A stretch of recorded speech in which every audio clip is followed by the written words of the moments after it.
Now the reflection of water against your skin in the deep blue light would have been scenic and wonderful, Alastor being not so bad company. But you had a pressing matter on your hand. Nifty was missing. You called her a dozen times and texted the others, but no one seemed to have seen her. Alastor had tried to distract you from the thought of the lost demon, but nothing seemed to do the trick. I don't really see the fuss. Nifty is a very capable young lady. I bet she is, but as of now she is under my care and I will not give up. Alastor continued to follow you around the aquarium, in and out of every crevice you had gotten yourself into looking for the redhead. My dear, I'm certain she is fine. You both had reached the Great Reef exhibit. Your eyes widened in excitement at the attraction. Animals swam about in front of you, the large auditorium fit for a large crowd. Alastor watched silently as your eyes sparkled in wonder at the sight, but was stopped when you snapped out of it. Your eyes scanned the room, landing on a small pair of demons, one who looked awfully familiar. Obviously it was Nifty, but she was talking to someone new. He was a small goat demon, slightly taller than her, nothing like Razzle and Dazzle, more lamb-like in a way. He wore a dapper suit fit for that of a butler or waiter. From what you could tell he had light brown hair, but only half his face was shown. He watched Nifty in awe as she chattered on about different things you couldn't hear, but her passion was evident. Alastor seemed to go into father mode because the moment he saw the two his eyes became radio dials, his feet marching down the steps. But you stopped him in time. Nothing to worry about, you mumble as he turned back to his normal form. But giving him a stern glance, the overlord sighs and nods, walking away and out the auditorium. Like you said, she's a perfectly capable young lady. You chime in. Don't use my words against me. The frustrated sigh that followed only made you laugh a little louder.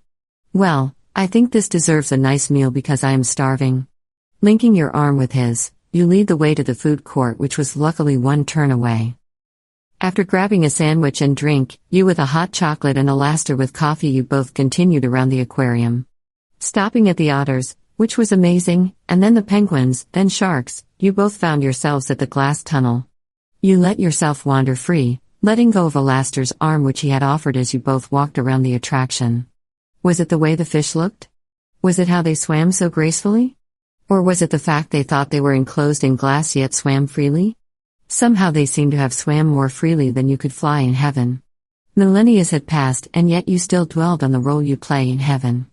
The role being a mere nothing angel, the only wonderful thing being your relationship with him. There had been a lot of mentions of this him fellow. And, dear reader, it is still not the time to say. Because at this very moment you were entrapped in the wondrous movement these animals provided.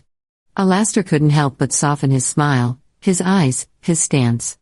Looking at you relaxed him, your playful sense of wonder and strong attitude all bundled in one ball of pure angelic light. Though evidently the sin of hell had dampened that purity, it didn't falter your smile one bit.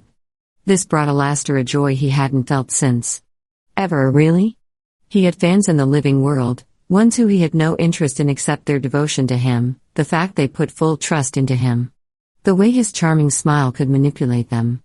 But you were different. No, here in hell everyone feared him, back on earth everyone loved him. That was before they found out about the killings. You expressed a neutral liking towards him, a hate that softened after time. He couldn't help but stare in an almost lovesick manner at your mannerism. The way you tapped your foot when Lucifer teased you, the way you furrowed your brows and bit your lip when thinking, the way you put the protection of your loved ones above all despite the fact you may be in danger. To him, to the radio demon, you were perfect. Hey, Al. Come check out this fish. Your call snapped the overlord out his thoughts. He was quick to walk over and peer at the strange creature. I think this is my new favorite animal. Flipping trough the catalog provided you found the right picture to match the creature. The blobfish? Feeling giddy you snap a photo of the fish before getting Alastor to bend down with you and take a selfie with the creature. Alastor and you had continued to wander around the aquarium. You had even decided to discuss ideas on attracting patrons to the hotel, which you were surprised to hear Alastor bring up. Walking side by side with your hand clinging onto his arm, you suddenly stop the conversation. Al. He hums and looks down at you. Look. You whisper, shout and point to the left. There in front of the clownfish garden was Angel, Husk, and Fat Nuggets. Husk was holding Fat Nuggets and pointing to the fish as Angel watched Fat Nuggets smash his face against the glass. As Husk looks up to Angel with a blush, he turns his smile into a frown and hands back the pig nonchalantly, as if holding the animal and acting as if it was his own child brought him no joy. Angel took Fat Nuggets and placed him in the stroller before giving the cat demon a kiss on the nose, taking his hand and walking away. You snickered as you watched Husk stumble a bit, trying to get his brain to work. Alastor seemed to be enjoying this too, watching as you snapped a photo of the cat and spider. Perfect for wedding invitations, you mumble, stuffing your phone in your pocket.